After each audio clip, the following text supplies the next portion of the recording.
1400 years ago, a humble merchant who could not read or write changed the face of Arabia. His name was Muhammad. Today, his influence has spread to every corner of the world, including the United States. This is his story, and the story of millions of Americans who revere him as God's final prophet. Major funding for Muhammad, Legacy of a Prophet, has been provided by the Corporation for Public Broadcasting and by the David and Lucille Packard Foundation, Arabian Bulk Trade, Sabadia Family Foundation, the El Hibri Foundation, the Irfan Katwari Foundation, and Mir Imran. Additional funding has been provided by many other organizations and individuals.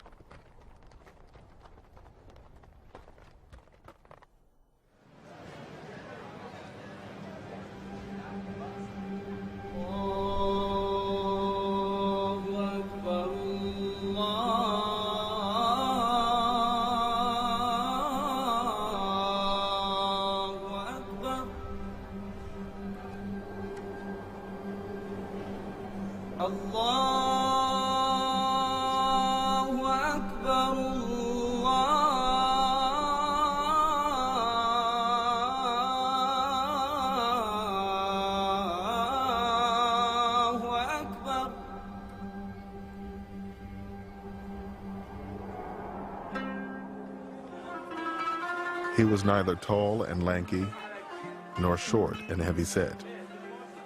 When he looked at someone, he looked them in the eyes.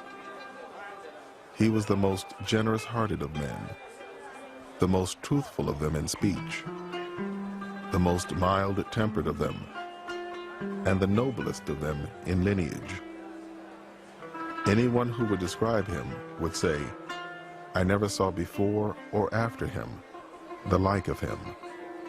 Muhammad, described by a contemporary. Muhammad was a man who faced an absolutely hopeless situation. There was a whole continent, virtually, of people killing one another in an endless, hopeless vendetta, going down a chute of violence and warfare, feeling that society was coming to an end and had no hope. He gave them hope, single-handedly. In a space of 23 years, he brought peace and new hope to Arabia and a new beacon for the world. Islam, the religion Muhammad first brought to Arabia, now claims 1.2 billion followers around the world.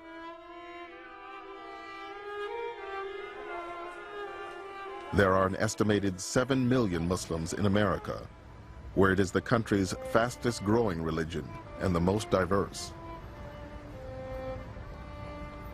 Like America itself, the Muslims in this country come from all over the world. They have a common bond, not only in their religious faith and in their mosques, but in this story of Muhammad. They all look to it. This is the source of how to behave, of how to be a constructive citizen, of how to be a good parent, of how to be a good child, of how to seek knowledge and truth. These are values that are expressed most clearly for Muslims in the story of Muhammad. In the Quran, Allah says that Muhammad is the best example of behavior for you. And that's what he is, the guide for the way we deal with each other, and when we're in a position of authority, how we attempt to implement justice and law. The Prophet Muhammad, he asked the question to people around him, do you love your Creator? Serve your fellow man first. What does that tell you? It tells you, forget about all this intellectual, yeah, I love God and this and that. If you're going to, forget about talking the talk, walk the walk. You want to serve God, serve people. What more noble way to serve people than to risk your own life to save them?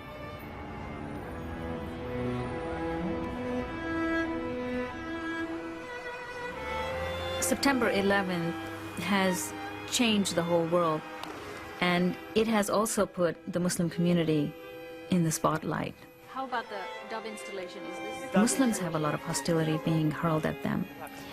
But this is also a time of transformation. Many people are very eager to understand Islam and want to know who is the Prophet, what is the Quran, who are the Muslims, how do they live?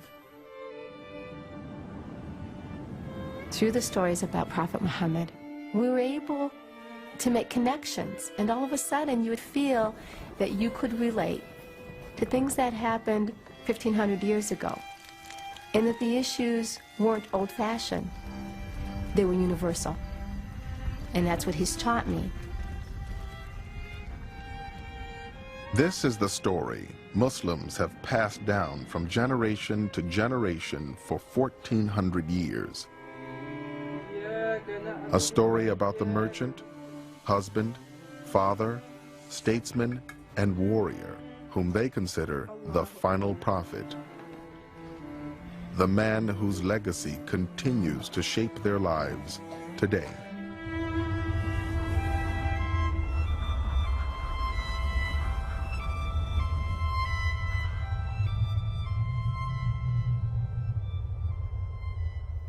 The life of Muhammad is, even in its details, probably better known than any other major religious figure before modern times. His followers made careful efforts to record memories that they had of things that he had said and things that he had done. Many of these traditions may have been made up later on, but at the core, there seems to me to be little reason to doubt that there is a picture and a portrait of a living man. According to Muslim sources, Muhammad bin Abdullah, or son of Abdullah, was born in the year 570 in the city of Mecca, in what is today Saudi Arabia.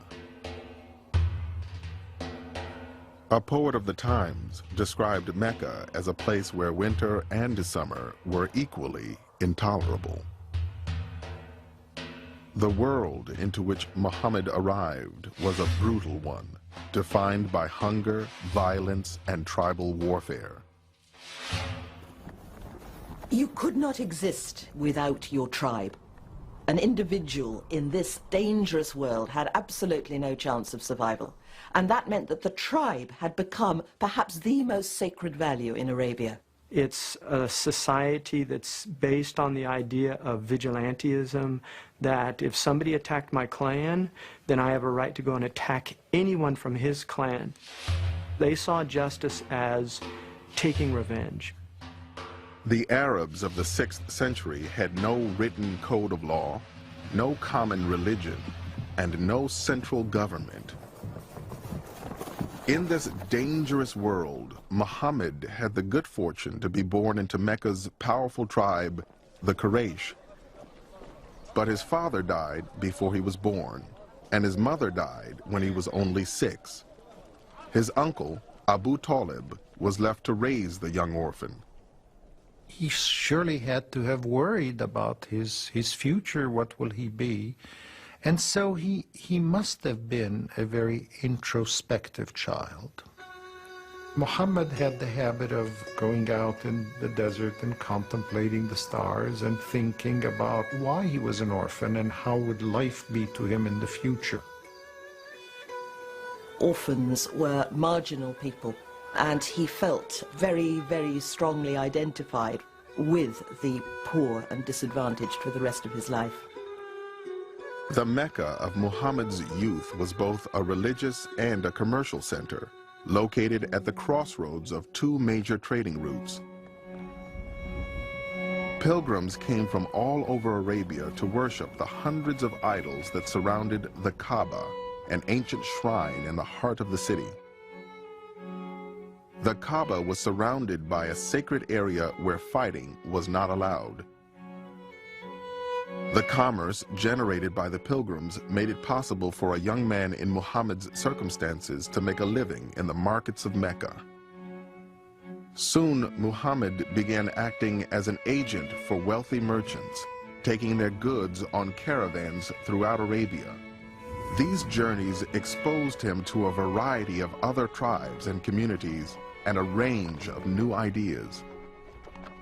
He probably learned the differences that exist between different tribes, people speaking different languages. He encountered Christians and Jews and learned from them what their faith, what their religion, what their cultures are. Muhammad would have become aware that for the Jews and the Christians, the Holy Scripture was very important. Both got scriptures in which God had sent a sacred message to prophets, and this was a way in which people could relate to the divine. When Muhammad was about 25 years old, he had a major change in his life. A wealthy widow, older woman named Khadija, asked him to take her caravans into Syria for her. Muhammad took all her goods and went with the caravan to Syria and did an incredible job. And her respect for him turned into admiration for him, and she inquired about him through one of her friends. Shortly thereafter, Khadija asked Muhammad to marry her. "I like you because of our relationship," she said, "and your high reputation among your people, your trustworthiness, good character, and truthfulness."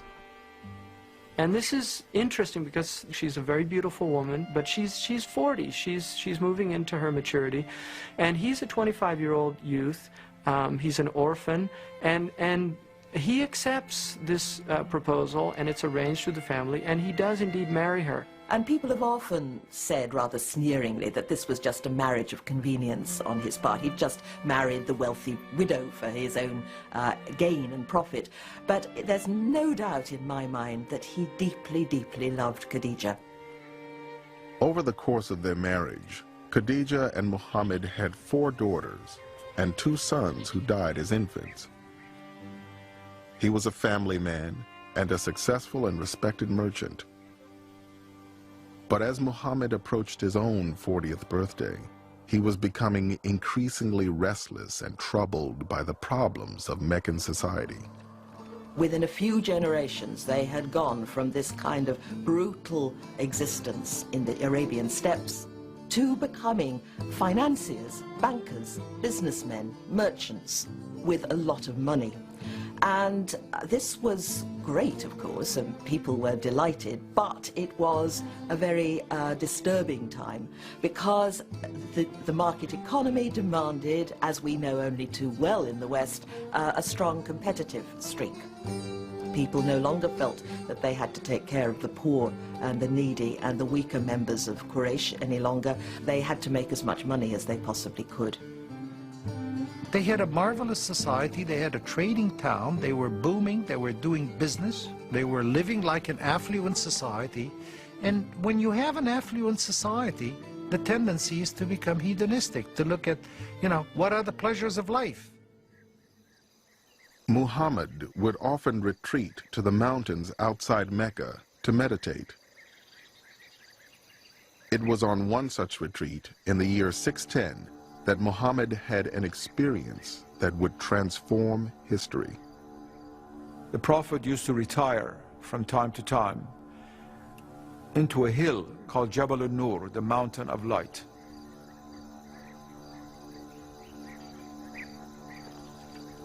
When you climb up that mountain, and many people still do it, on top of it is a cave called Al-Hira in Arabic, into which the Prophet would oftentimes retire in order to contemplate and to pray and to be still with God.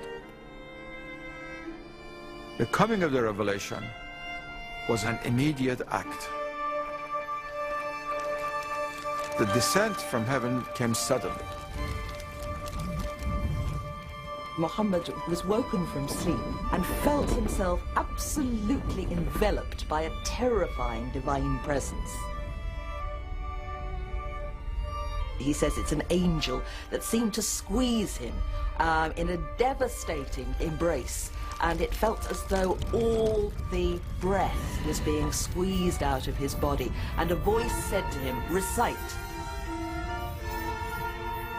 And Muhammad said, "No, I am not a reciter." The voice again said, "Recite.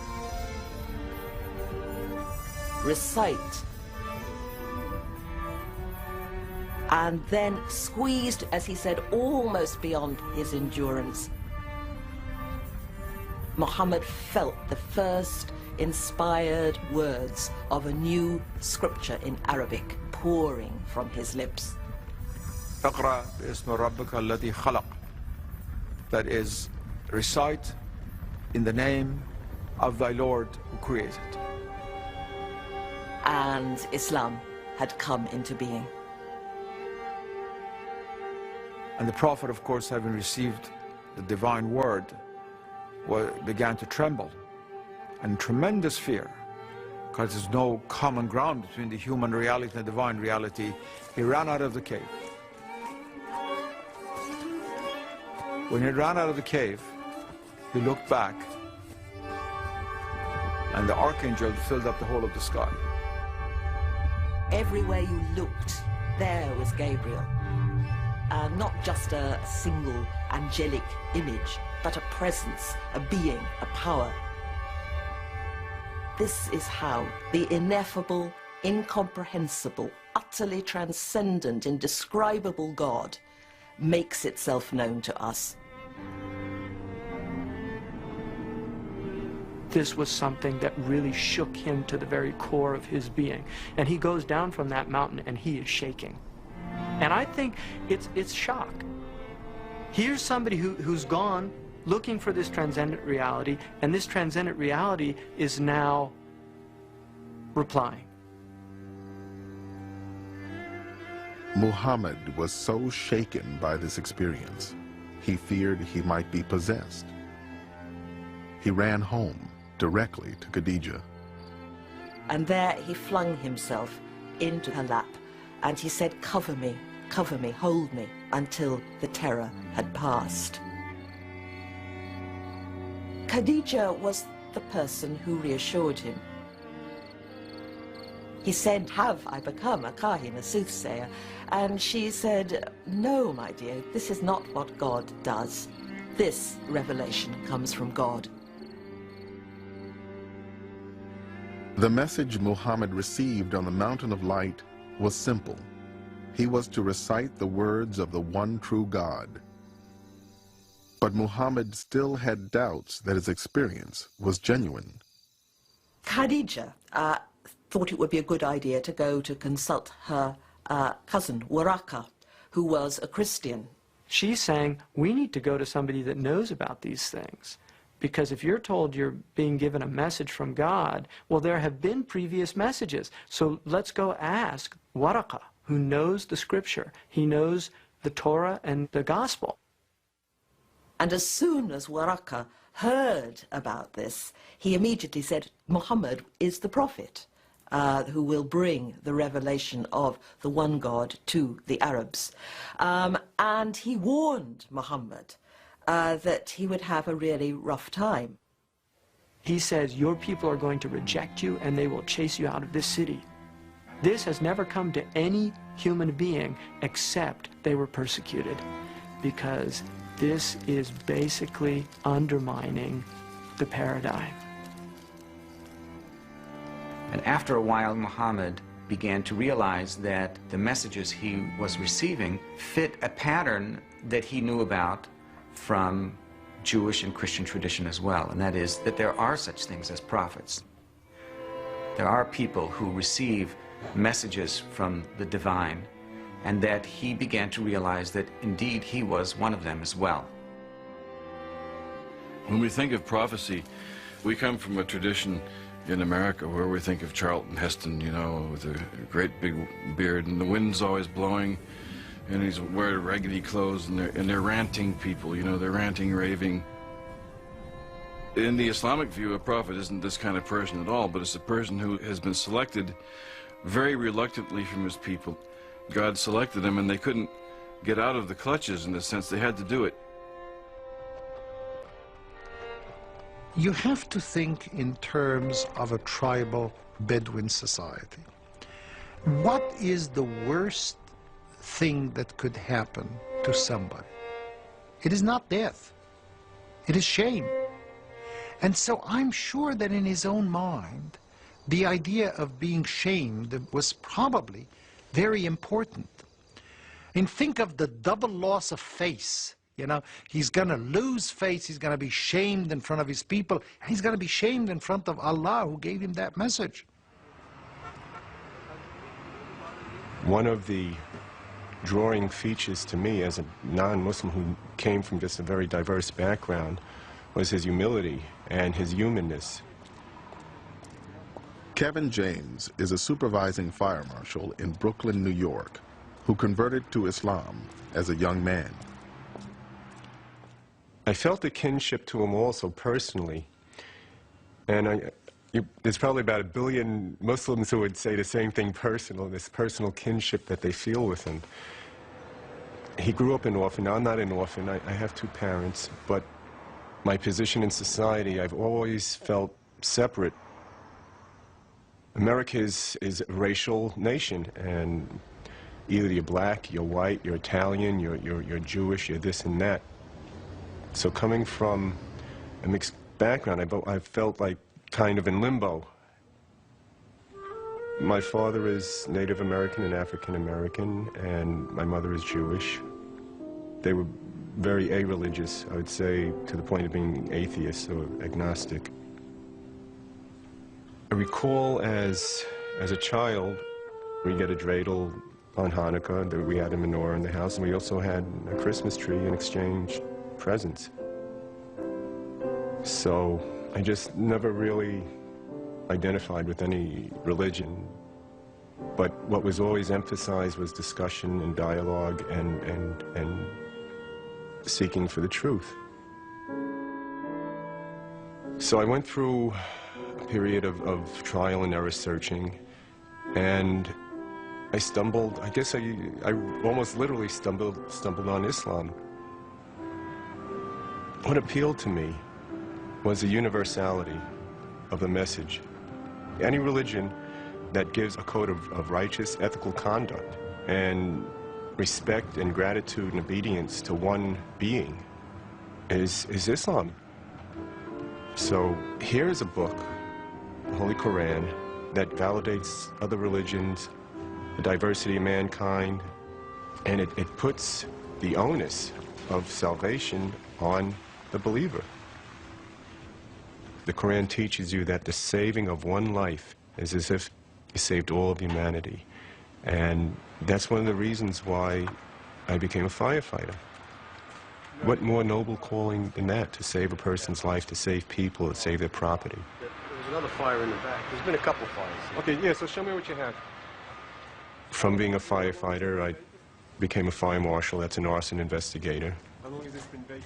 That's another form of prevention, of saving lives. Well, I guess there's no doubt what caused this. A firefighter, he'll risk his life to save you, whether you're black, brown, red, Jew, Muslim, Christian, atheist. He's not asking you what your philosophy is or looking at your color. He's looking to get you out of the building. Y'all is from Brooklyn. That's why many people say that firefighting is a calling, because of that self-sacrifice, the willingness to just put others before yourself. To be a good Muslim, you serve people.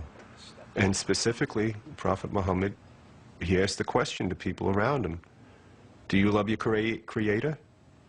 Serve your fellow man first. The message Muhammad had received from God revealed that his people would be held accountable in the next life for their behavior in this one. Although Muhammad was initially reluctant to tell others about his experience, a new revelation commanded him to make his message public. So he calls all of his family members together and he says, what would you say if I told you that there was this army waiting to attack us on the other side of that hill? They said, we would believe you. And he said, what would you say if I told you I'm a messenger from God? think it's absurd.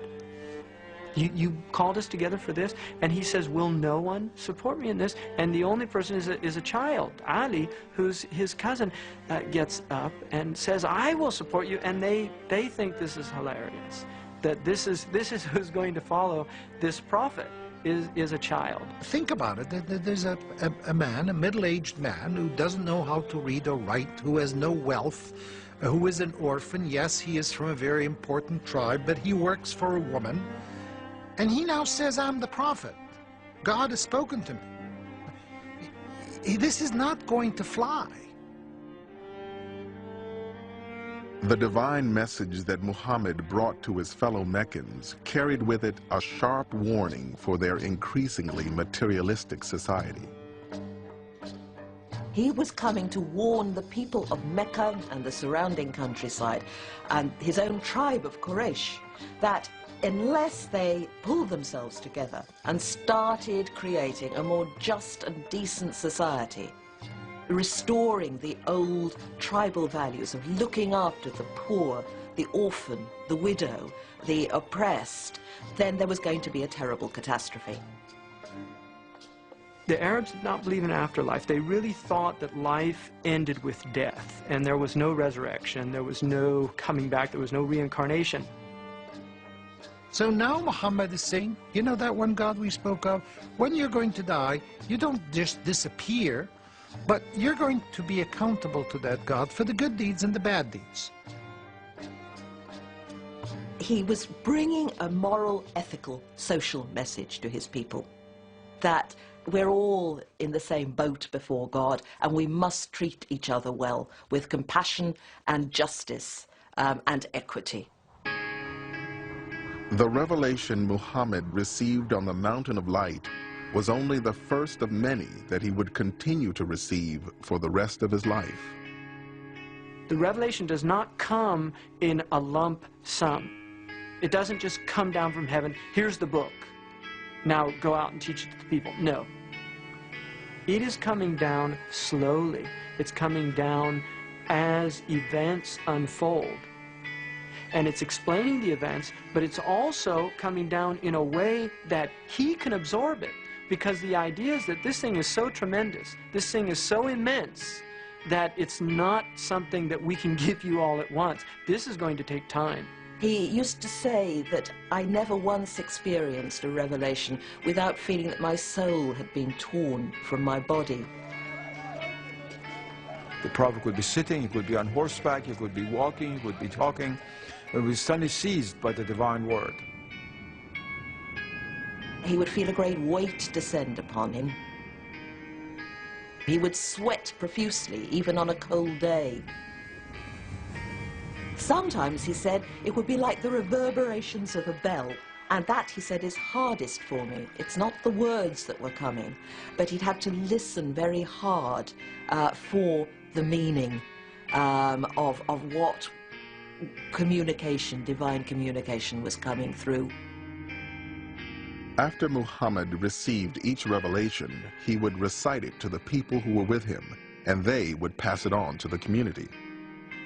When the prophet, who did not know how to read and write, started revealing the words of the Quran, they acquired credibility because of the very nature of the words spoken. People would look at it and say, my goodness, this cannot be the words of a man. He could not have made this up. بسم الله الرحمن الرحيم يا أيها الذين آمنوا اتقوا الله حق تقاته ولا تموتن إلا وأنتم مسلمون واعتصموا بحبل الله جميعا ولا تفرقوا واذكروا نعمة الله عليكم. The Quran is the most extraordinarily beautiful discourse. It doesn't come over in translation, but the Arabic is extraordinary. When the first Muslims heard the Quran, many of them were converted to the Prophet's message. not necessarily because of its content, but because of its beauty. That revelation was presented in a society where there were people who were professional memorizers. They could hear something recited once and they could repeat it.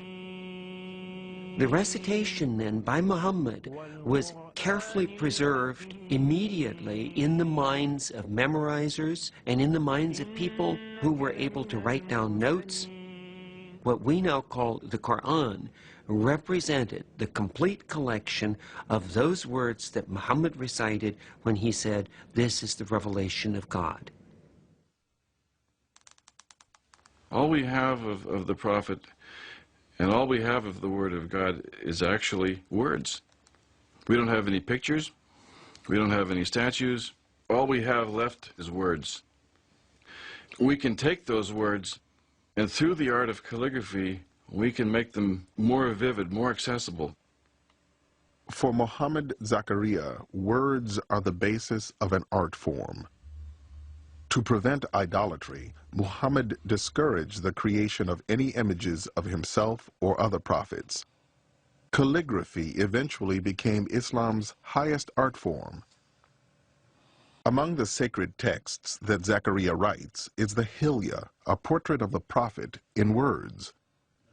Transmitted from Ali, who, when asked to describe the Prophet, would say, "His face was not narrow, nor was it fully round, but there was a little bit of roundness to it. When he looked at someone, he looked at them with his face turned perfectly towards them. Whoever saw him unexpectedly was in awe of him, and whoever associated with him familiarly loved him. Anyone who would describe him would say, 'I never saw before him or after him the like of him. Peace be upon him.'" That's the most famous of the Hilyas. It gives you a description of the qualities of a person so that you can almost see them in your eyes, in your mind's eye. I like to think it's like having a little memento of the Prophet near you so that you can look at it and think of it now and then. And of course he's not with us, but the Hilya brings him his presence a little closer. Muhammad was always very insistent that he was not a divine figure, and he always warned his followers not to do with him what the Christians had done to Jesus and put him on a pedestal and say that he was God or divine. He was not. He was an ordinary human being, and the Muslims have taken that seriously. But what they do say is that Muhammad is the perfect man. That if you look at Muhammad, you can see how a perfect act of surrender to the divine can be made. Allahu Akbar. Muhammad's message slowly began to attract followers, especially among the downtrodden and the oppressed within Meccan society. It's really the people that don't have anything to lose and everything to gain. They're the ones that are responding to this message. Many of the followers are poor people, slaves, women that don't have protectors. It's spreading amongst the disenfranchised of Mecca. Prophet Muhammad noticed that he lives in a society that downgrades women. They were viewed as second-hand citizens, an object or personal belongings that belong to the man. And that disturbed the Prophet. Early in his prophetic career, Muhammad condemned female infanticide. Later revelations would give women legal rights in marriage, allow them to divorce, and protect their inheritance rights. Of course, it's absurd and anachronistic to expect Muhammad to be a feminist in the 21st century sense. But nevertheless, what he did for women in the context of his time was amazing. Although most women were second-class citizens in pre-Islamic Arabia, Muhammad's own wife, Khadija, was wealthy and powerful. There's been this idea that women prior to Islam were chattel, that they had no rights. And I think that for many, many levels of the women, that is true. But for a certain level of woman, which Khadija would have been amongst, that is not true. Khadija is an inspiration because in spite of the male-dominated society that she lived in, she was a working woman. And so there are some parallels for modern women to learn from her example. I grew up in Kashmir, which is in the foothills of the Himalayas in northern India. And I came to America when I was 15 years old. As I started becoming part and parcel of this culture and society, I gravitated towards just wanting to be like everybody else and tended to stray away from my own faith. And for a while there, I went through some very, very dark stages in my life where I wanted nothing to do with my faith. And I almost just walked away from my faith. And as I got older, I recognized that there was this very empty hole inside of me. So I started searching for God in all kinds of places. You know, Rumi has this beautiful story where he says, I looked for God, I went to a temple and I didn't find him there. Then I went to a church and I didn't find him there. And then I went to a mosque and I didn't find him there. And then finally I looked in my heart and there he was. The challenges that I faced in my life are the very same challenges that a lot of young girls are facing. And when they come to me with their questions, I feel like a person who has already traveled the road. I dispense advice to them from real experience as to how I would have dealt with something. I've noticed how when it comes to women, we are only supposed to marry Muslim men. Why is that now? Especially because the Quran says that believing men and women should marry believing men and women. It doesn't point out that men can marry such and women can't. I've heard plenty of people say that. In fact, that's interpretation. Some of the issues are deeply personal. Issues with gender relations like dating and marriage. And other issues have to do with certain Islamic law and how to reconcile with some of those things. I want to change with her. See, hers is prettier. And these are all sticky wickets, as we say. The fact that I've walked the walk helps a little bit for me to dispense advice to these people. Allahu Akbar, Allahu Akbar, La ilaha illallah.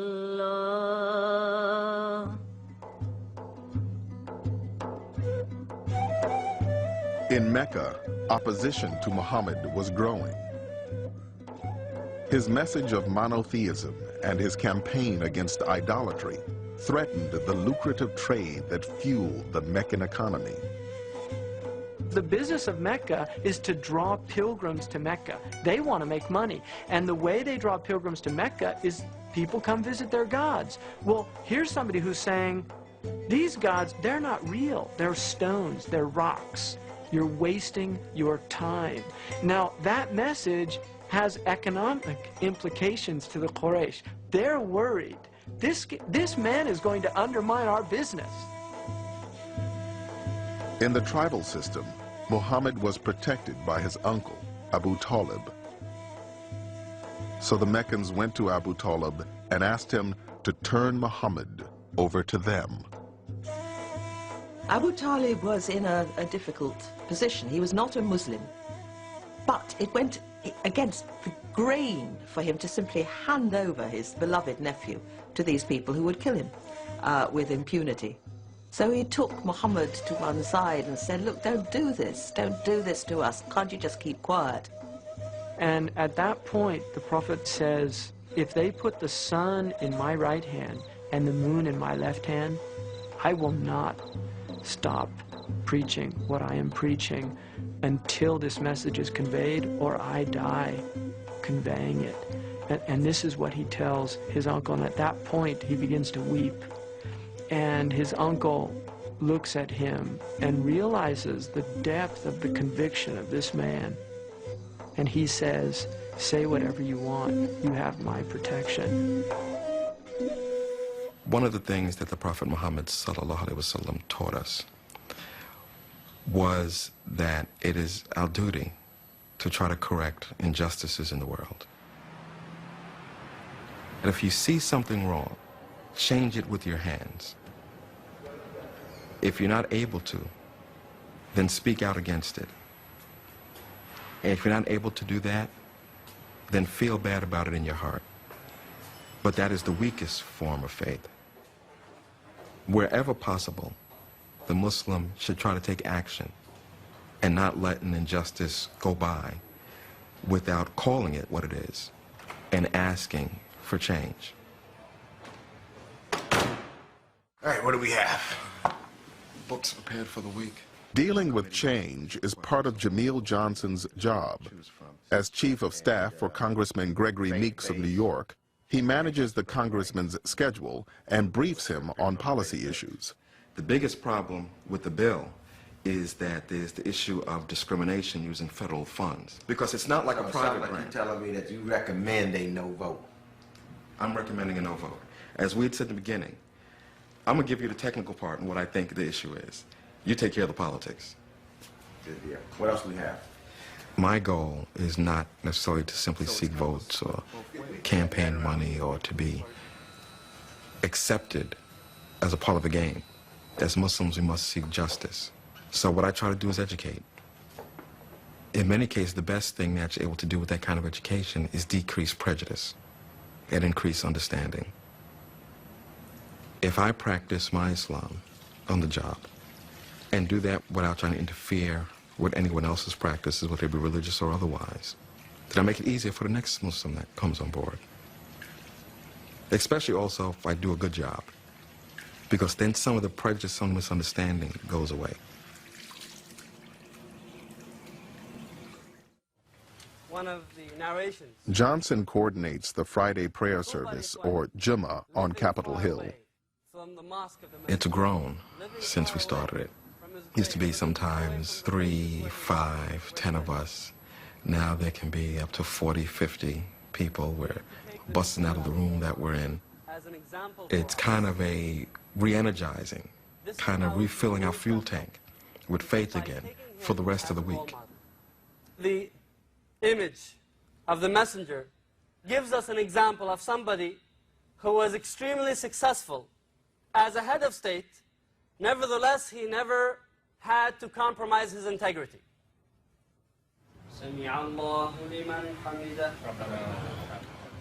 One of the most important things for a Muslim is remaining constantly in remembrance of Allah. What we are commanded to do is that we make formal prayer 5 times a day. Because when you live in a society that constantly gives you acceptance and praise because of material things or achievement, we need that constant remembrance of Allah in order to kind of bring us back to the right path. As some say, keeping our eyes on the prize. And prayer is that remembrance. Even though Islam isn't the biggest faith in America, even though it sometimes is ridiculed, the fact of the matter is that I can practice. I can make my 5 prayers a day. It was much harder for the Messenger of Allah sallallahu alaihi wasallam and his companions to do this. The first Muslims faced a torrent of ridicule and abuse when they practiced Islam in public.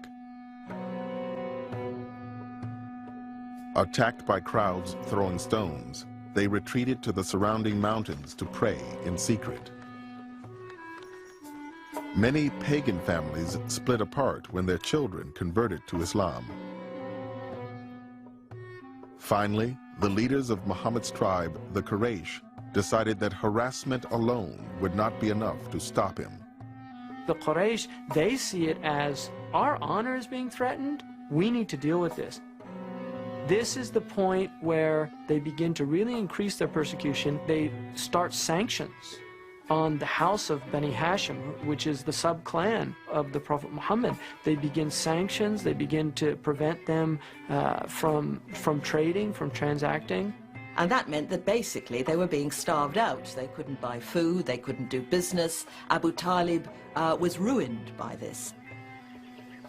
The Hashim lived in one street, and Muhammad and Khadija and the children moved into this street. And this became a little Muslim ghetto. And this leads to real hardship. There's a period of time where, according to the tradition, they're actually eating from the leaves of trees. Famine destroyed the fortunes of Muhammad's protector Abu Talib and his follower Abu Bakr. The survival of both the clan and Islam were in jeopardy. But for Muhammad, the damage hit even closer to home. Khadija, Muhammad's beloved wife, perhaps weakened by the privations, actually died. And that was just a crippling blow for him. Left him feeling alone and vulnerable and weak. He would miss her all his life, I think. Then the catastrophe happened that Abu Talib died, perhaps himself weakened by the deprivation in food. Now, without Abu Talib, Muhammad was fair game for assassination. And there's a terrible moment where he utters this heartbreaking prayer, saying, "Oh my God, I have no other protector but you, Allah." And how was he going to move forward? He'd done what Allah had told him to do. He'd proclaimed this message, and all he seemed to have done was stir up hostility and hatred, and split his tribe down the middle. This wasn't improving matters. He must have felt in almost a sort of a dark night of the soul. He is at the low point of his mission. He's been almost 13 years now in Mecca, and the results are not, they are not impressive. But at this point, at this low ebb, he is now being prepared for the most extraordinary mystical experience of his prophetic life, and that is what is known as the night ascension. The story goes that one night he was sleeping near the Kaaba, and he was woken from sleep by Gabriel, who mounted him on a burak, a magical steed, and they flew from Mecca to Jerusalem. And then he began an ascent up through the seven heavens to the divine throne. At every stage of the heavens, he meets various prophets of the past. He meets Abraham, he meets Jesus and John the Baptist, he meets Moses. And finally, he enters into the divine presence, and there the sources are silent, because when you enter into the presence of God, you've gone beyond words. And he receives from God the highest form of knowledge and truth, and many injunctions of the religion itself, including the final form of the daily prayers. Now, all of this took place in a time beyond time. That's why some sources say that as the door was swinging when he left, he was still swinging when he came back. For later Muslims, this also meant that the departure point, that is, Jerusalem, the Dome of the Rock, became also important. Muslims say that there are three holy cities in Islam: Mecca, and Medina, the city of the Prophet, and Jerusalem. When he comes back, somebody asks him, what have you been doing? And he says, I went to Jerusalem last night. And this man says, you went to Jerusalem last night? Are you willing to say that publicly? So they assemble this group and they tell him, describe for us Jerusalem. And he begins to describe it in very exact detail. And they're shocked. They don't know what to make of this now. The story of the night journey not only incited Muhammad's enemies, it caused doubt even among some of his followers. This is something they hadn't really expected. A journey that takes them a month to be made in an evening and to come back. What Abu Bakr says is, listen, I believe that he's getting messages from God. That is certainly more extraordinary than making a night journey to Jerusalem. As Muhammad's relationship with the Meccans continued to deteriorate, his enemies decided that the time had come to eliminate him. And they decide to get a youth from each clan. They all come together and they're going to strike him with one blow together, so the blood is distributed amongst all the clans. Under cover of darkness, the assassins surrounded Muhammad's home. Inside, a covered figure lay asleep. As dawn broke, they prepared to strike. But Muhammad had been forewarned about the plot. He asked his cousin Ali, whom he knew the Quraysh would not harm, to take his place. By the time the assassins burst into his home, Muhammad and his companion Abu Bakr had escaped into the desert. With the Meccans in hot pursuit, they set out on a circuitous route to the oasis settlement of Yathrib, 250 miles to the north. For several months, Muhammad had been sending his followers there for refuge. Now, he was about to join them. Yathrib was quite different from Mecca. It was an agricultural settlement. People grew dates and they had farms, and there were a number of clans and tribes living together in the settlement. The settlement was engulfed in tribal warfare of the worst kind. It was an example of where the whole system in Arabia was beginning to break down. One killing led to another, and nobody could seem to find a solution. Nobody, that is, until the clans of Yathrib heard about the trustworthy Muhammad, hoping he could unify its warring factions, which included two major pagan tribes and their Jewish allies. A delegation from Yathrib had taken the dramatic step of inviting Muhammad to move to their settlement. The deal is that he will serve as their binding arbitrator. That is, both sides to the conflict have agreed already that they will accept the arbitration of Muhammad, whatever it would be. The people of Yathrib vowed that they would take the Muslims on board as honorary tribesmen. They would be their protectors. Anyone who hurt the Muslims, they would retaliate, and the Muslims agreed to do the same. This move from your tribe to join up with people who were of no kin to you at all was absolutely unheard of. Muhammad was really going off into the wilderness here.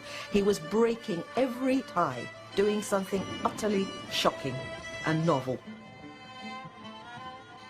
When Prophet Muhammad was leaving, he stood up on a hill, and he was looking on Mecca, and his tears were coming down of his eyes, and he talked to Mecca and he said, God knows that I love you, Mecca, so much, but it is your people who are chasing me out. In Yathrib, Muhammad's followers anxiously awaited the Prophet's arrival. Had the man they hoped would save them been able to save himself? Had the Meccans captured or even killed him? When Muhammad finally reached the outskirts of the city, his relieved followers rushed to greet him with a song Muslims around the world still sing 1,400 years later.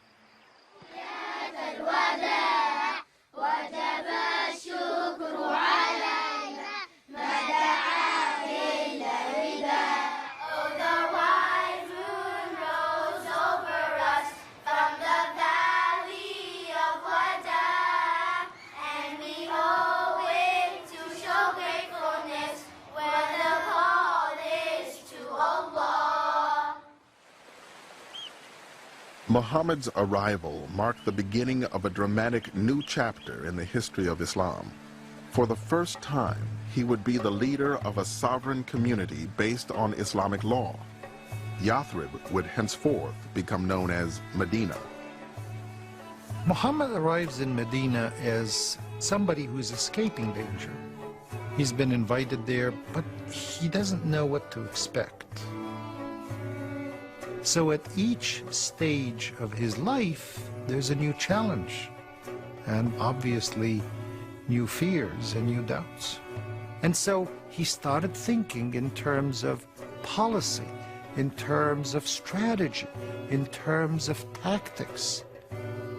And that's what ultimately made him into a statesman, because that's what statesmen do. Now, unlike Jesus or the Buddha, who seem to have been purely spiritual leaders with no temporal responsibilities whatever, Muhammad found himself now head of state, having transferred the Muslim families from Mecca to Medina.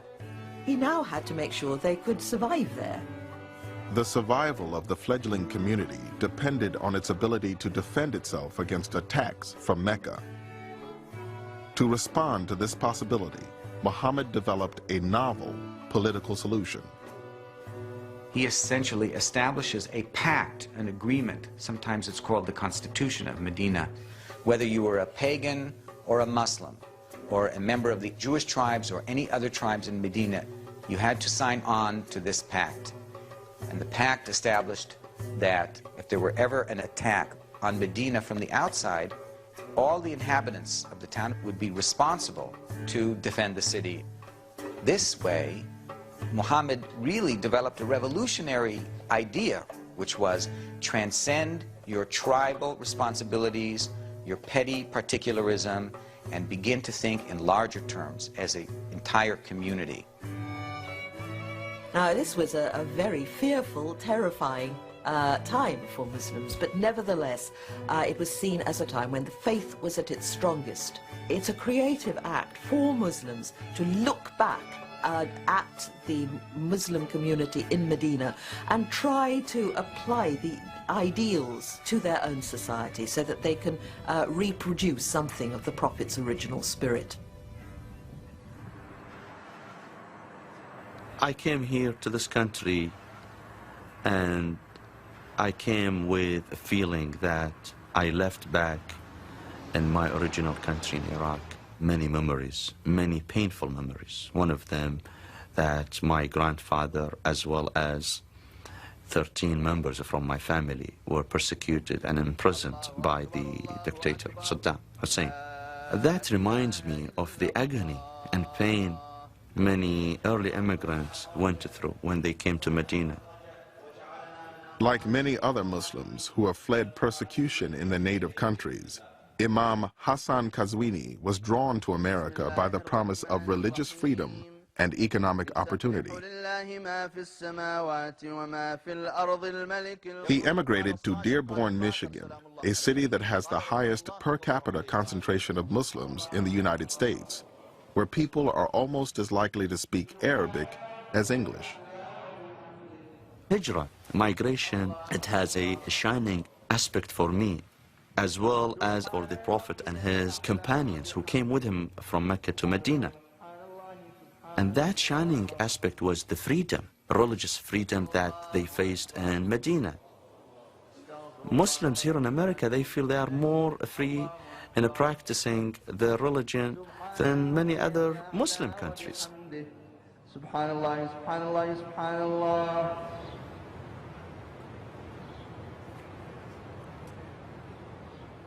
In many ways, this whole immigration process from Mecca to Medina very much parallels what's happened in my own city here in Dearborn, in our own backyard.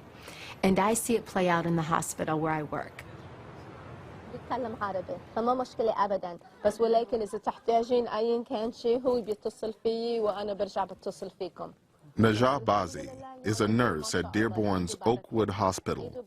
She conducts training sessions to help bridge the gap of understanding between the hospital staff and their Muslim patients, many of whom are immigrants. I know you're all nurses, and I know that you're in this profession, just as I am, to serve, to do a good job. But it's real easy for us to get caught up in our own baggage. We're all human, and we all have a certain set of preconceived notions, just as you walked through the door and you saw me for the first time, just as you might have seen Alia. In the sensitivity training, inevitably, they know very little about the faith of Islam. They think that the faith of Islam is a very maybe terroristic, militant, barbaric, spread by the sword faith. And so when they have a Muslim up there talking about patient rights, dignity, issues around health and illness, all of a sudden you see all of these stereotypes that people have as part of, the baggage as we grow up, just kind of fall. When you transcend culture, you arrive at a universal place where our humanness is all the same. You grieve the same. We all cry when someone we love dies. When we deliver, those of us who can deliver, we all experience labor. Something happened in Dearborn that further established a need for this kind of work, and that was a huge immigration process as a result of the Gulf War. As a critical care nurse, Najah Bazi often has to counsel patients with terminal illnesses, like this Iraqi immigrant who has just been diagnosed with uterine cancer. I said to her, "What do you think you have?" And she said, "I have an infection in the uterus," and they took it out. Maybe she's not hearing it the first time. Maybe she doesn't need to hear it. Maybe she can't hear it. They're just not saying the C word at all. And they're not using that word with her. And they want to just maintain hope. And we're just going to treat it delicately. Okay? Okay. All right.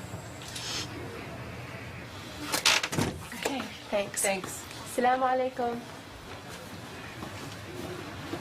These are families immigrating from a way of life, and mostly because they've been torn by war. And so they get here, and the helpers are here. And it's quite obligatory to be that helper. When Muhammad arrived in Medina, he made it clear that helping immigrants would be one of the cornerstones of the new Islamic society. This is his message. Spread peace, feed people food, and do some devotional practice, and you'll enter paradise without any trouble. 2/3 of that message is about other people.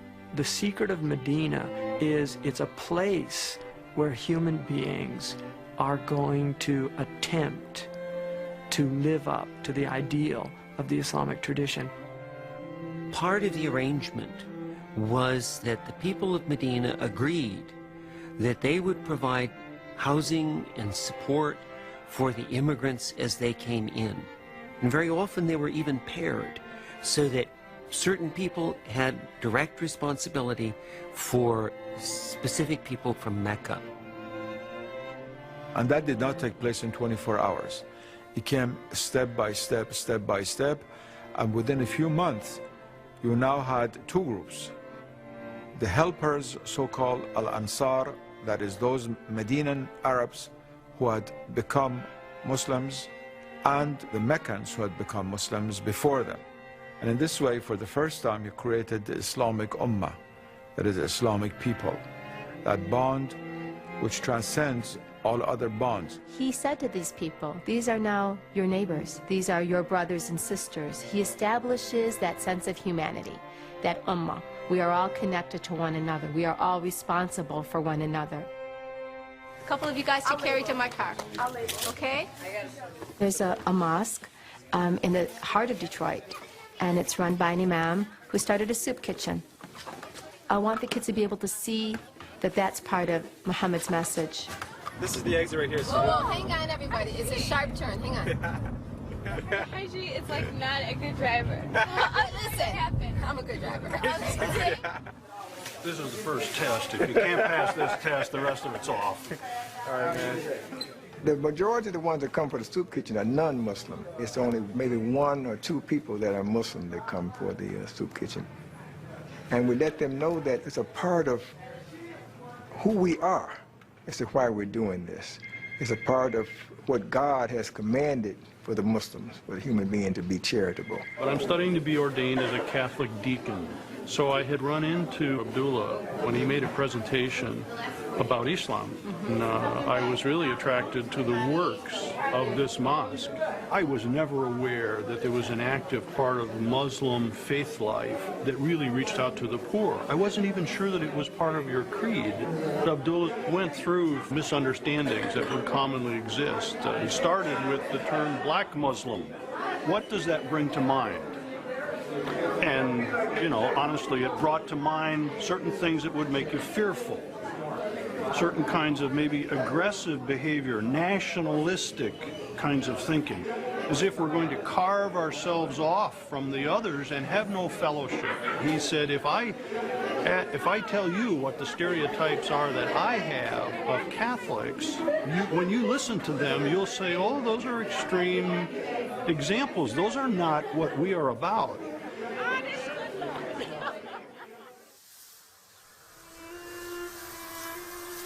Dearborn is the place where the early immigrants of Arab, Lebanese, and Middle Eastern people came and settled down. This country embraced them and opened its door for them. Yet they needed time to adjust and go through that difficulty they faced when they came to this country.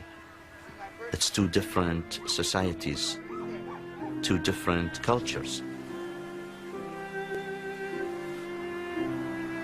Najah and Ali Bazi are raising their family in the suburbs of Dearborn.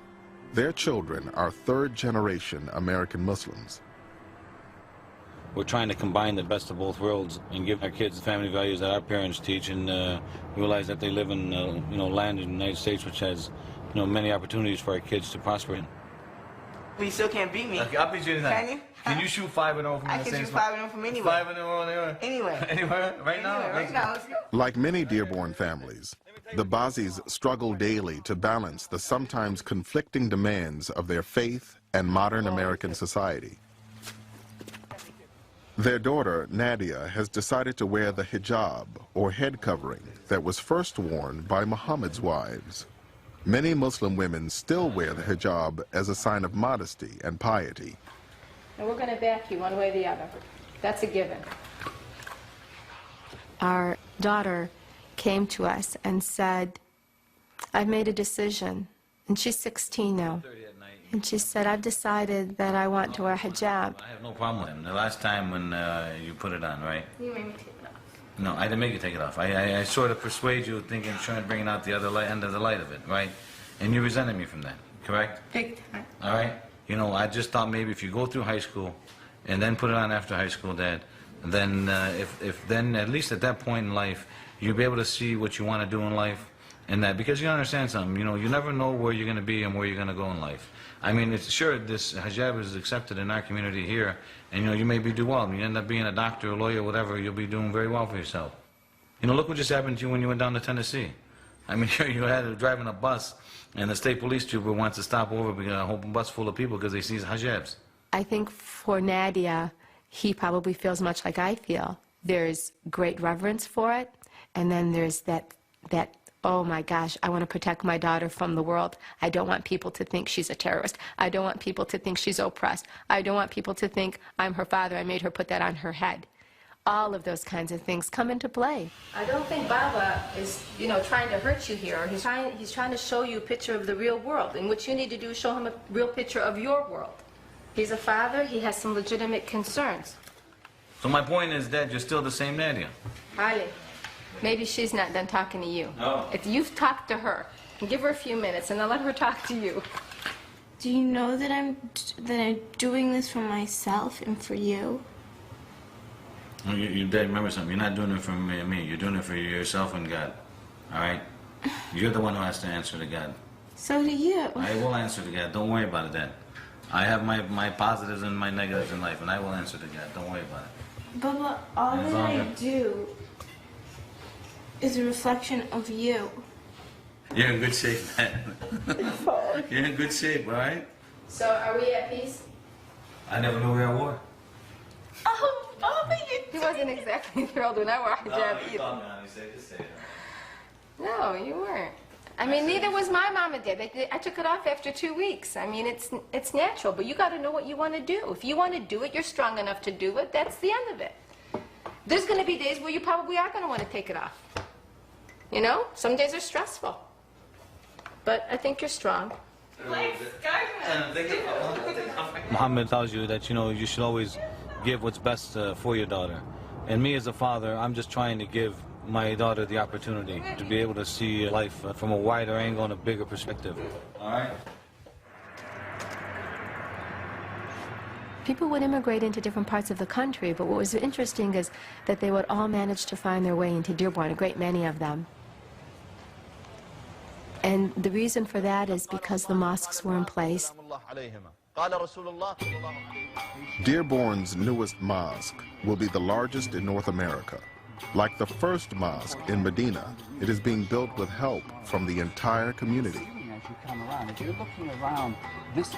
There's great feelings of ownership to the mosque when the community builds it. People are baking food. Every year they contribute between $50,000 to $100,000 to the income and the operating costs of our mosques. So we have the building of this mosque, kind of metaphorically, and the laying of the bricks, and this new foundation with all these new immigrants in Dearborn. And everybody brings their contribution. Prophet Muhammad established the first center in Medina for Muslims, and that was his mosque. And it was not only a place where Muslims go and do their prayer or offer their supplication.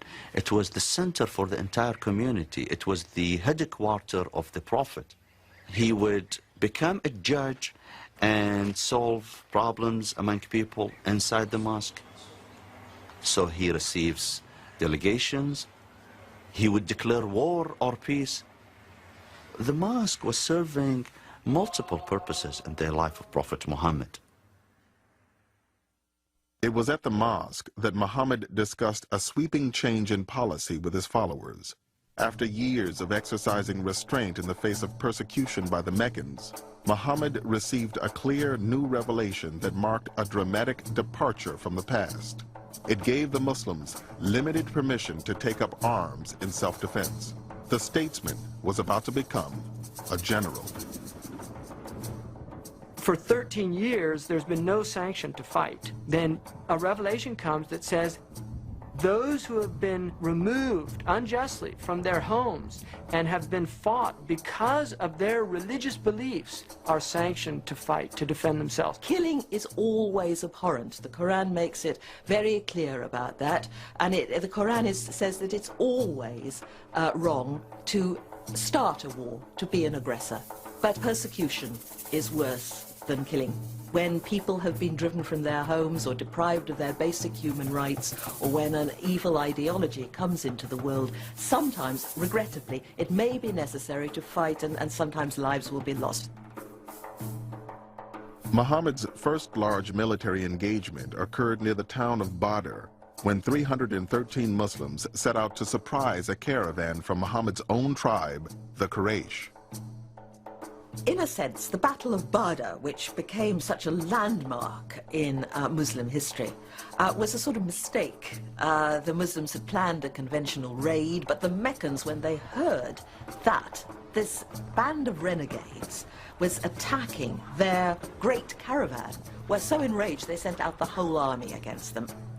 And the Muslims were convinced that they were going to die.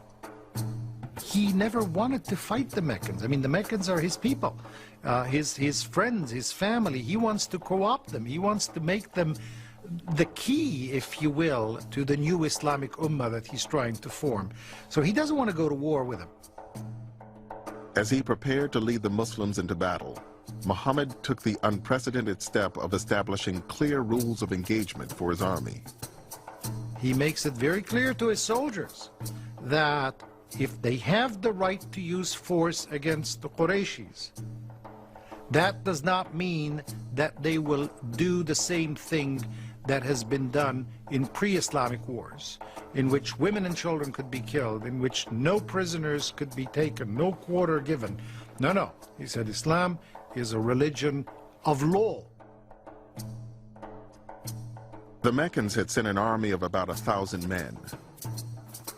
As the army approached, Muhammad prepared to make a stand near a well. One of his soldiers suddenly questioned his strategy. "Has God revealed it to you," he asked, "or is it your own opinion?" When Muhammad answered that he was speaking as a man, not a prophet, the soldier suggested that they stop at a larger well closer to the enemy so they could deprive them of water. Muhammad agreed at once. The change in strategy proved decisive, and the Muslims recorded a resounding triumph.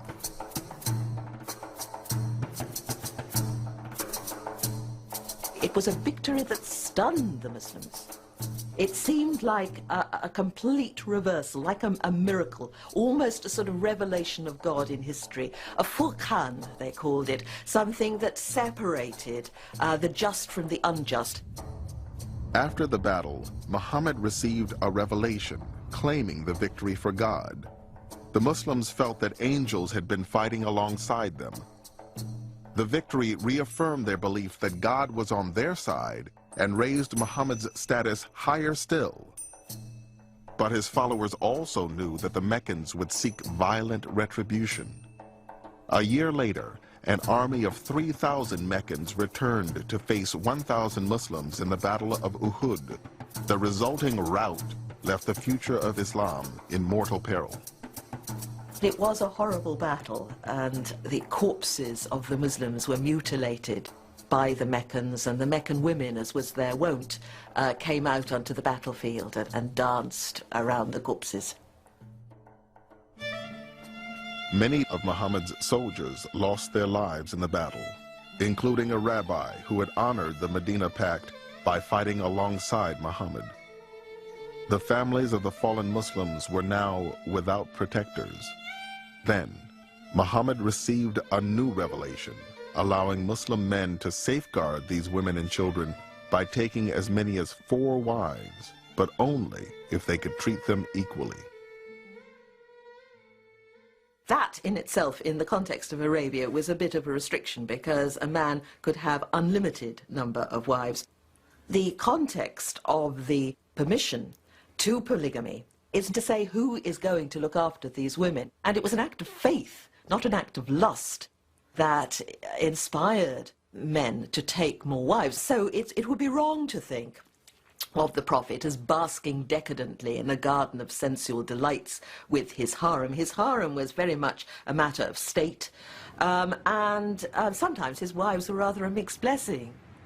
Although Muhammad was monogamous during Khadija's life, after her death, he eventually married a number of women, including one of the Uhud widows, Salama.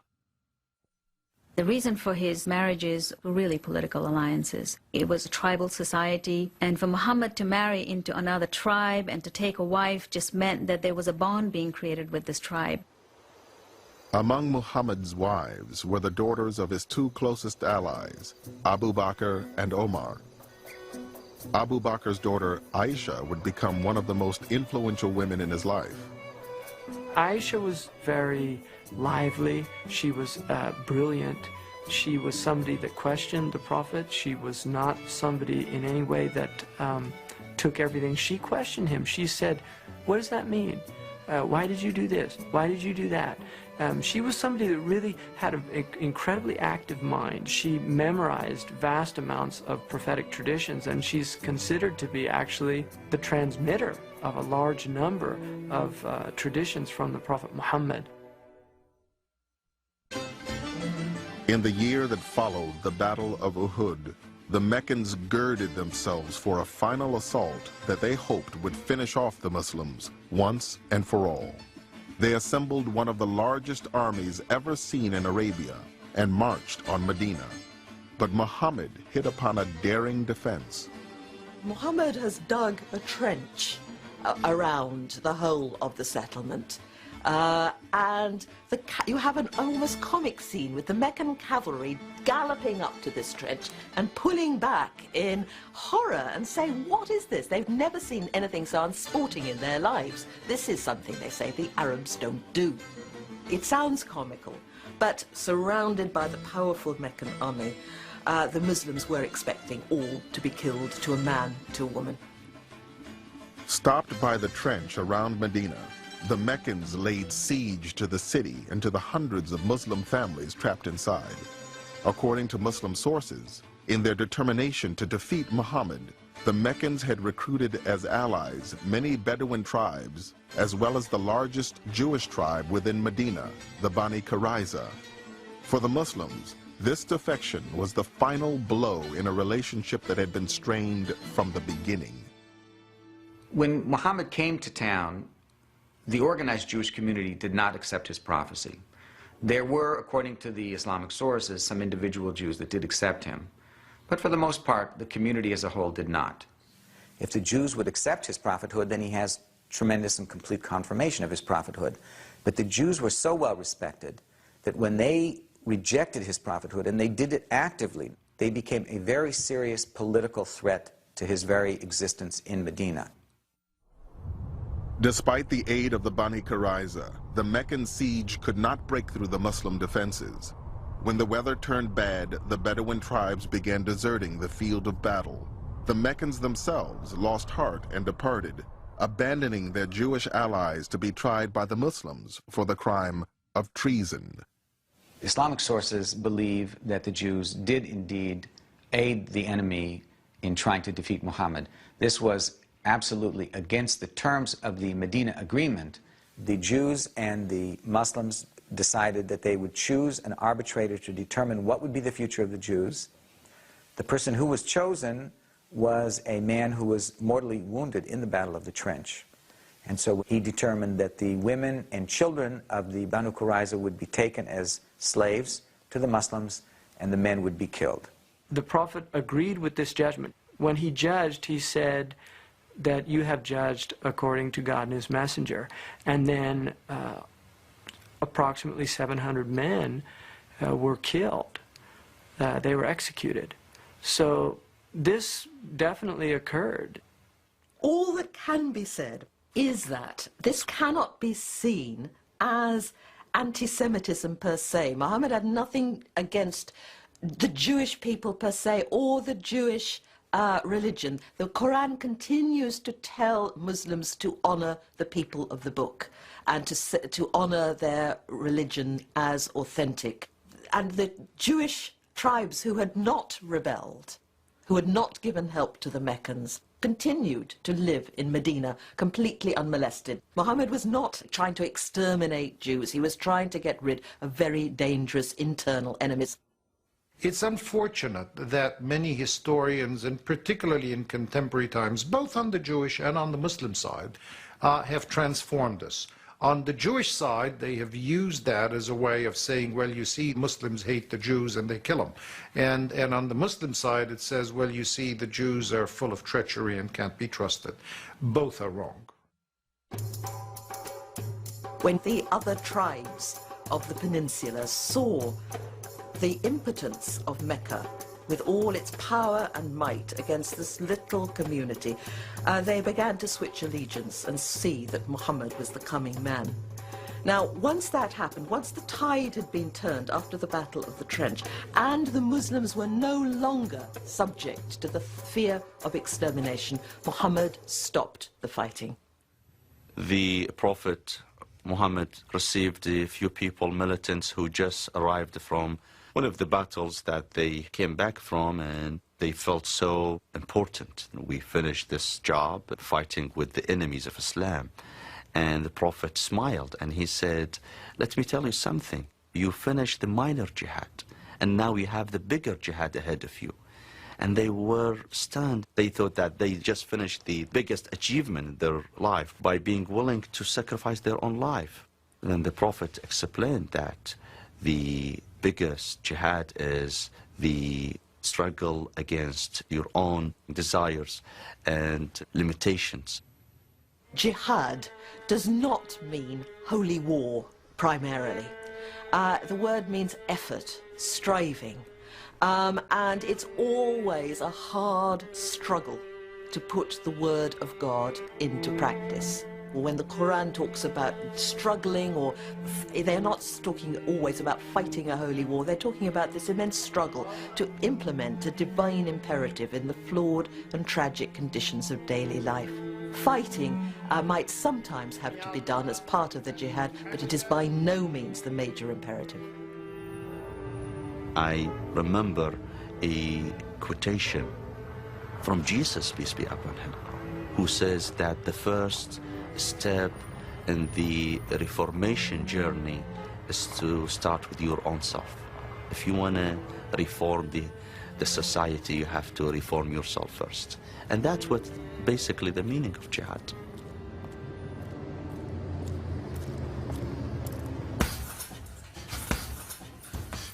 The Prophet put that emphasis on inner development, jihad, the constant struggle with yourself to improve yourself and perfect your intent, that you do things only for the sake of God. The most excellent jihad, holy struggle, is the struggle to control your ego, the self. For a long time, I was deathly afraid of speaking in public, of giving speeches. And I saw that, and well, this is my jihad. I've got to overcome this fear. If I'm going to help people, it's going to be necessary for me to talk in public, to be able just to speak out. And going back to 1987, I had become active as far as writing articles for papers to have fire-safe cigarette legislation enacted. Cigarettes are the largest cause of fire fatalities in the nation. So I began writing, and because of my position, I could speak from the authority as a firefighter and now a supervising fire marshal. Going back to, if you save one life, it's like you saved all humanity. Well, I feel I was part of an effort to save thousands of lives each year because of this legislation that we passed in New York State.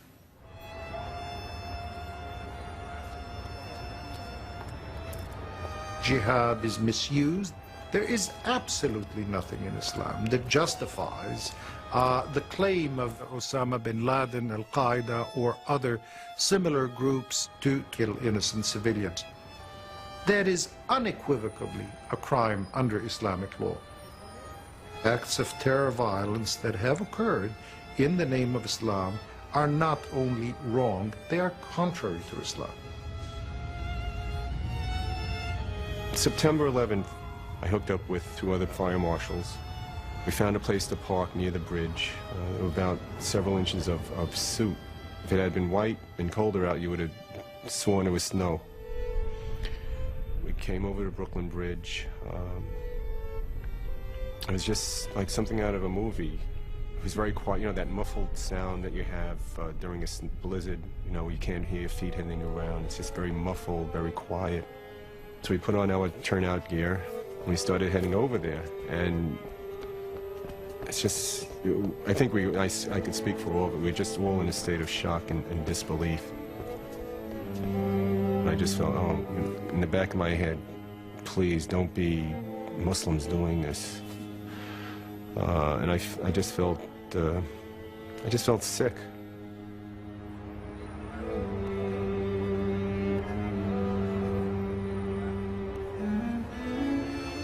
We could see this fragment of the World Trade Center sticking up almost like a lopsided crown. Then we started walking down one way, and we saw some firefighters, you know, dazed and shell-shocked, saying, don't go down there, there's still more collapses happening.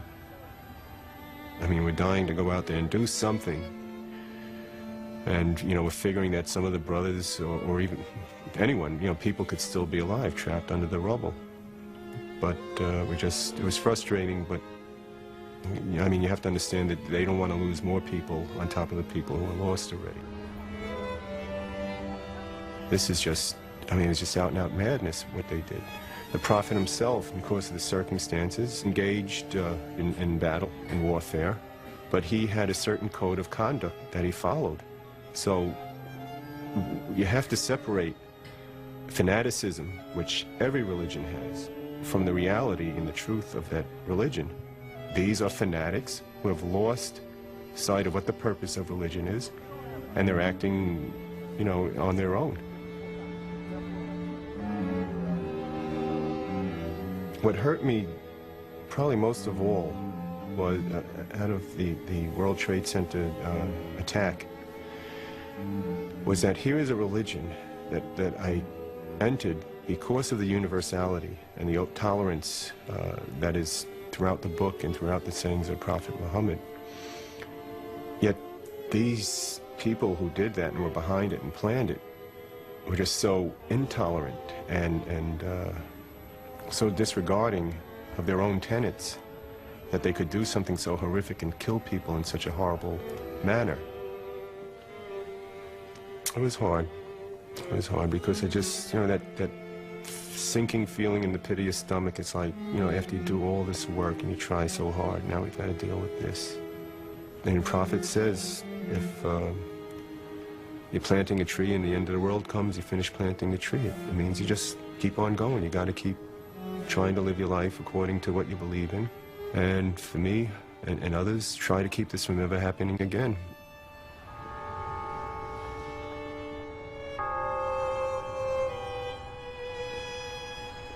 September 11th underscored the need to have dialogue with non-Muslims and other faiths to understand each other and to try to resolve these hot spots that fester and cause this type of hatred. The death and destruction in New York City that was caused by this terrible, terrible act in the name of Islam has propelled the Muslim community in New York to respond in many different ways. And one of the ways that I want to respond is the way the Prophet would have responded, to just talk about the humanity which we all belong to. Since September 11th, Muslims have gone to churches, to synagogues, to schools, to explain our faith. However, people still kept asking, where are the Muslims? And why aren't they doing something about it? So I started thinking about this, and I said, what is it that we are not doing right? Maybe we need to respond in a more gentle way. So I looked around for the mildest people in our community, the artists in our community. And the first person I called was Muhammad Zakaria. Catastrophes have brought us here, but not all is lost. Through our art, we pick up all these broken pieces and try to put them back together again and make something that's going to work. Revenge, suicide bombing, things of that kind, they have no place in Islam. They must never have a place in Islam. Never. Never. Islam is really a soft thing. It's not a hard thing. And so we have to approach it with softness. And be soft to each other. Yassiru wa la tu'assiru, the Prophet said. Make it easy and not difficult. So we should put away all those angry words, the harsh and strident rhetoric that we've been dealing with for all these years, that we've suffered through this sweet religion with this beastly stuff, and come out into the light and be bright. Be bright in America, and look in the mirror. That's what we have to do. Assalamu alaikum. This piece is the golden rule of Islam. It is the basis of the relations between people. It means there is no harming of other people in Islam and no returning or retaliating harm for harm. And so that's why I did it, to respond through the sayings of Muhammad the man.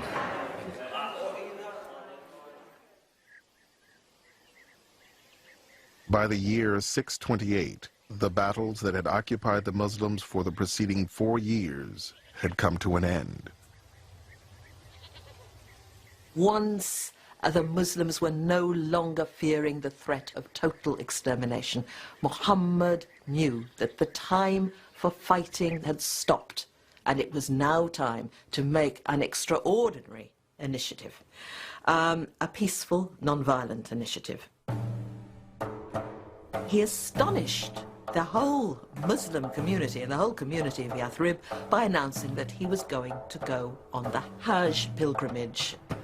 Dangerous as it was, and enormously risky as it was, about 1,000 Muslims volunteered to go with Muhammad. All the rites were fulfilled to the letter. The camels all decked in their special sacrificial garments, the men all in their white garb.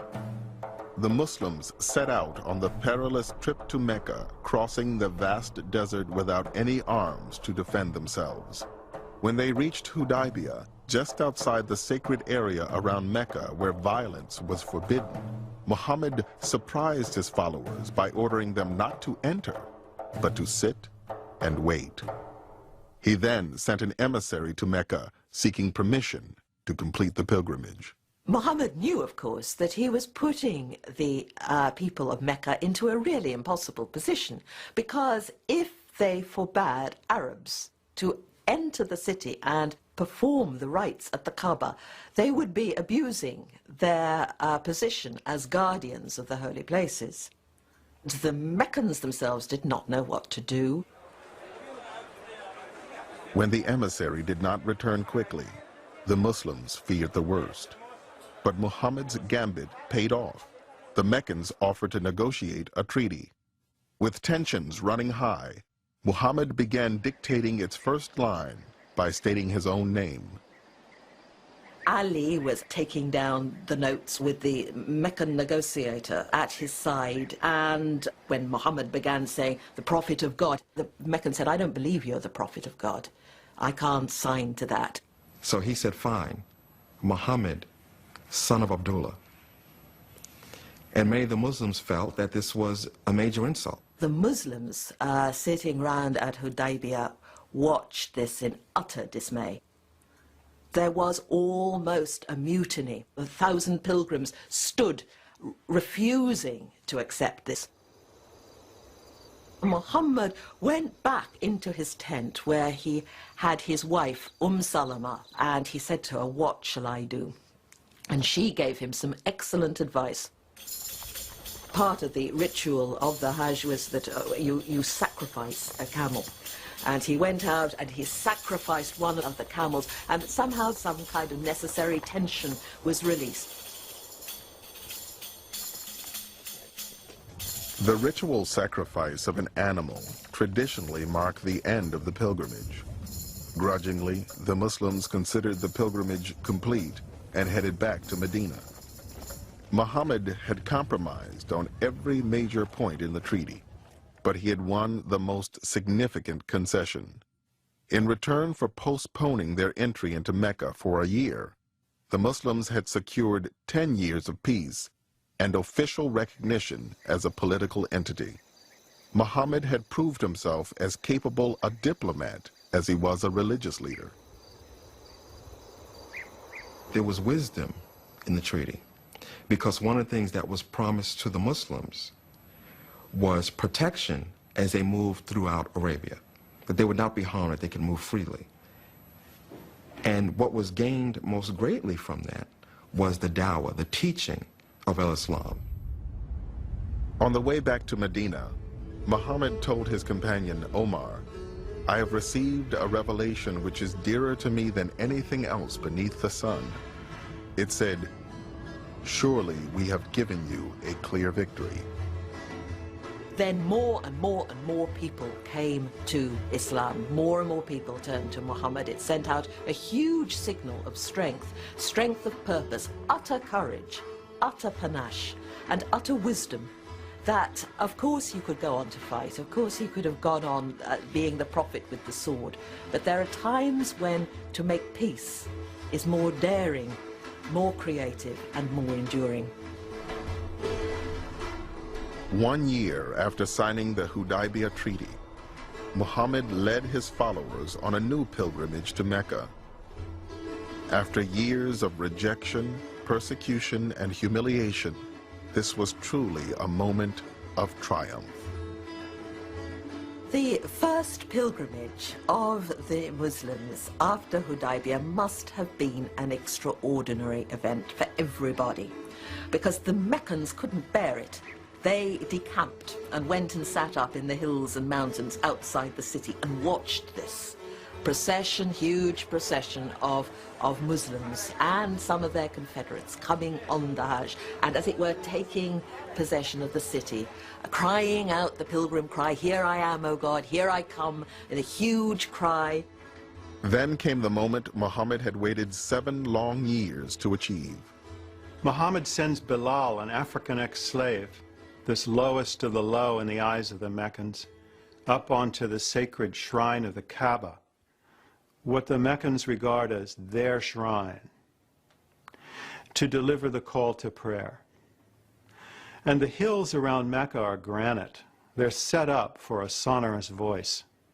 And the call to prayer resonates through the valley. Allahu Akbar, Allahu Akbar. Allahu Akbar,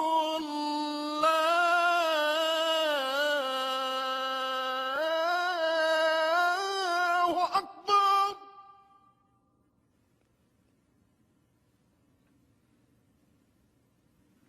Ashhadu an la ilaha illallah.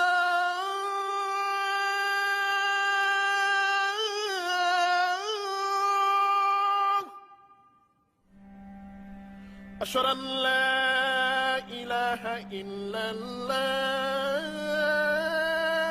Bilal was proclaiming for all to hear, there is one God, and Muhammad is his prophet.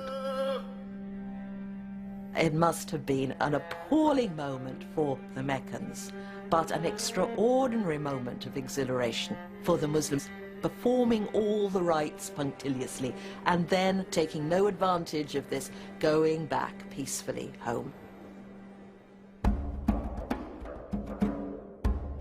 But the peace between the Muslims and the people of Mecca would not last. By the end of the year, the Meccans had broken the Treaty of Hudaybiyah by attacking a clan allied with Muhammad. In response, 10 days into the holy month of Ramadan, Muhammad and a Muslim army of 10,000 men set out to take Mecca by force. The Prophet felt he was strong enough to be able to conquer Mecca. But as the army approached the city, more and more leaders of the Quraysh realized that they were not going to win, and so many decided to join Islam. The Prophet entered the city without resistance.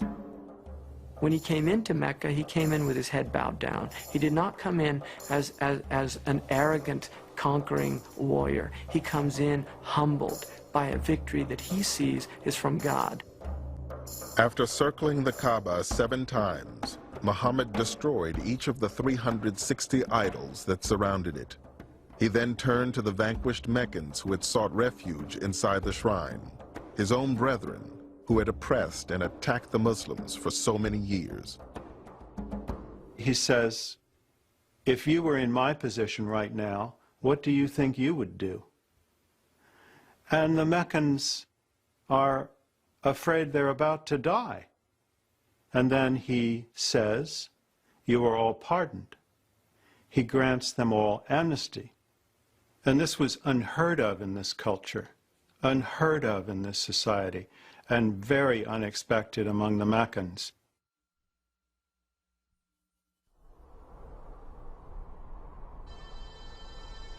The religion that had begun in ridicule and persecution was now thriving throughout the Arabian Peninsula.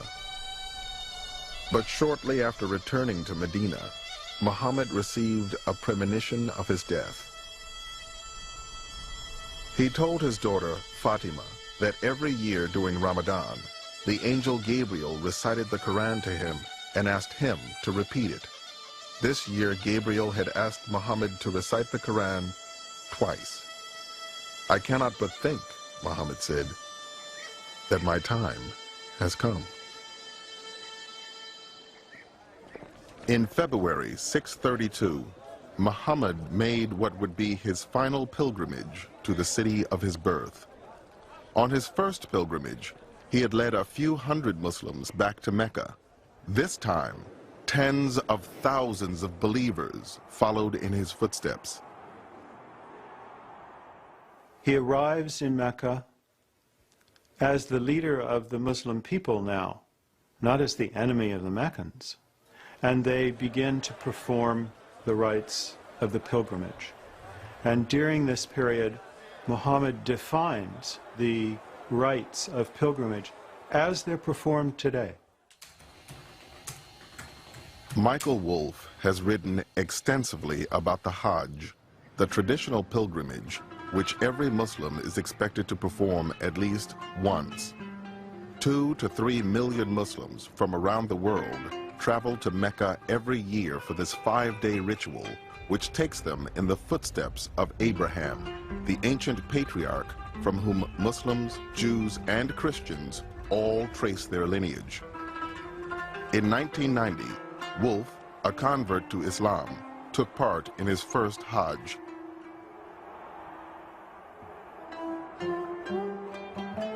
The Hajj was one of the most attractive elements in Islam to me as a non-Muslim and then as a Muslim. When I finally became a Muslim after 20 or more years of thinking it over, the first thing I wanted to do was make the Hajj. When I circled the Kaaba for the first time, I was in a state of wonder. You're there with tens of thousands of people all doing the same thing at once. You're literally putting God at the center of your life for that period of time.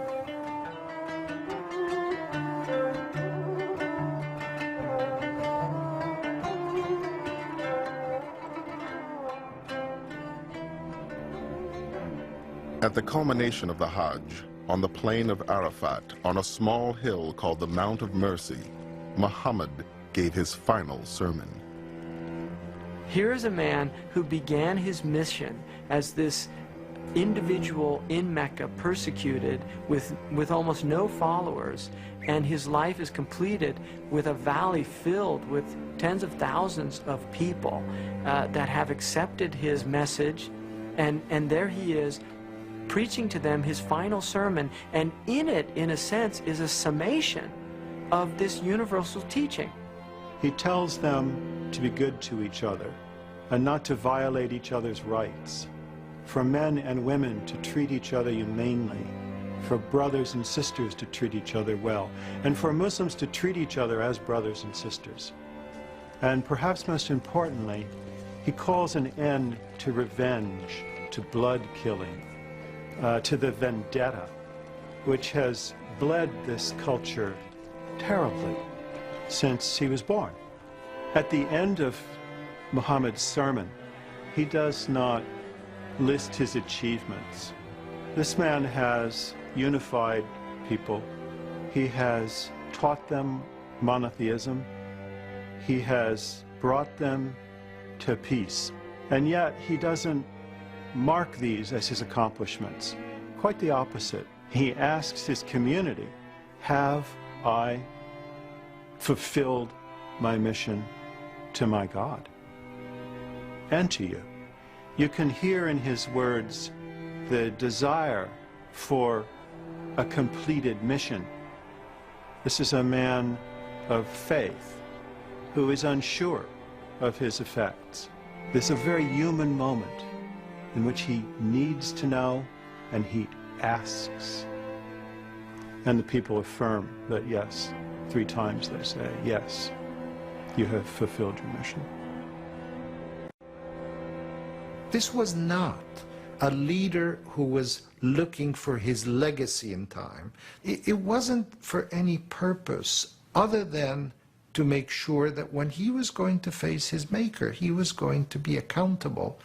And he would be in a position of saying, Allah, I did the best I could, and I hope I was successful in doing it.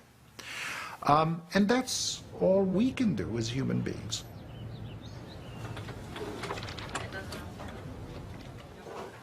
I think that if I were to say that I hope to exemplify any part of Prophet Muhammad's life, it would be the issues around the dignity near the end of life. He's a good friend of mine, and I know he knows my voice, and now I know for sure he knows my voice. Hi. I'm visiting Mr. Hamoud, who is a patient that's terminal.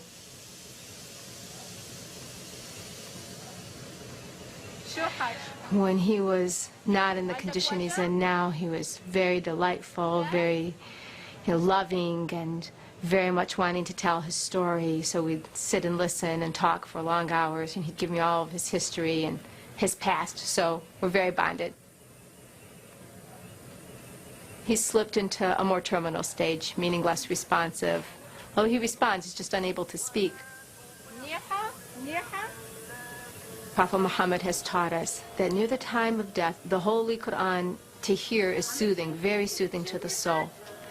And since it's a part of our lives on a daily basis anyway, we derive great comfort from the hearing of the Quran. While I'm stroking a head or I'm speaking softly, I say the things that I think Muhammad would say. Prophet Muhammad has taught us that we don't even understand, we could never comprehend the value of taking care of the ill or providing for the dying, maintaining their dignity. And I believe that that's my mission, to be the helper, to be the listener, to be a comforter in many ways.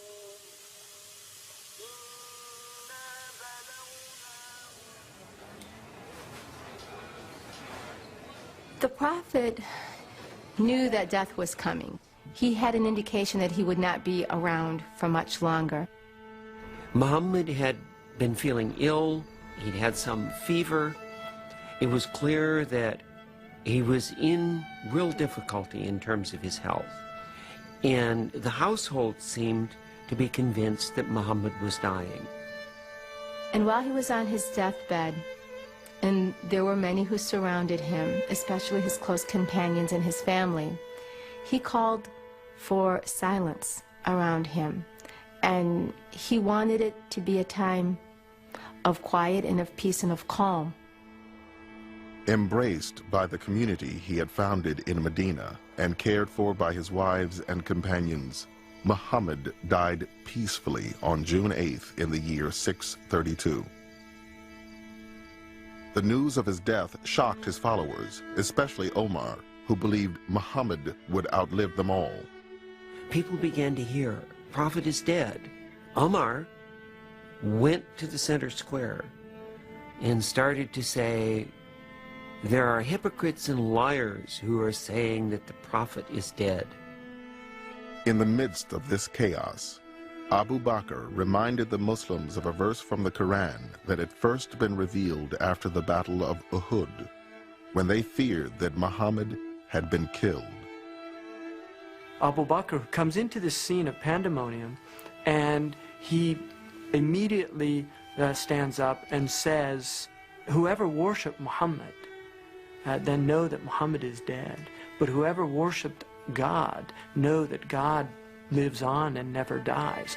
And so suddenly these people are brought to their senses that indeed that Muhammad is a man, and men are mortal. And this is his legacy. He did everything within his power to prevent himself from being worshipped, because he recognized that that was a danger inherent in religious tradition, that the object of worship becomes the messenger and not the one sending the message.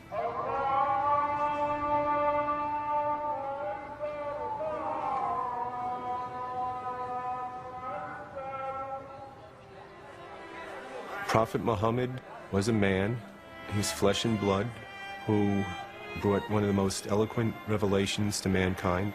He's set an example to mankind through his behavior, through his actions, a living example. This is a legacy that he's left for Muslims.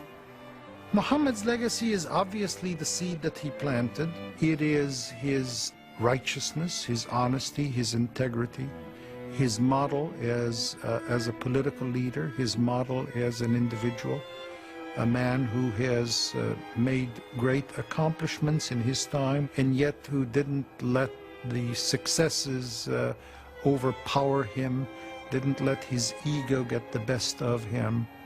He remains, I think, more than anything else, a great role model.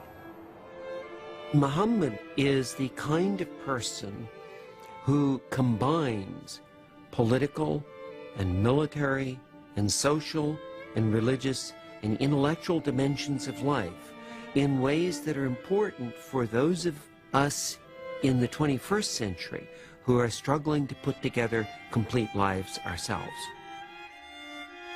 If I were to have met Prophet Muhammad on the street, I feel like I would know him, and as though he would know all of us.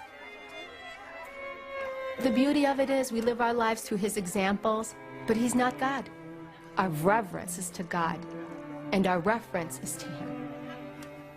So how I walk, and how I speak, and how I carry myself, and how I treat my husband, and how I treat my mother and my father, and how I behave as a sister and a daughter and a nurse and a friend and a neighbor,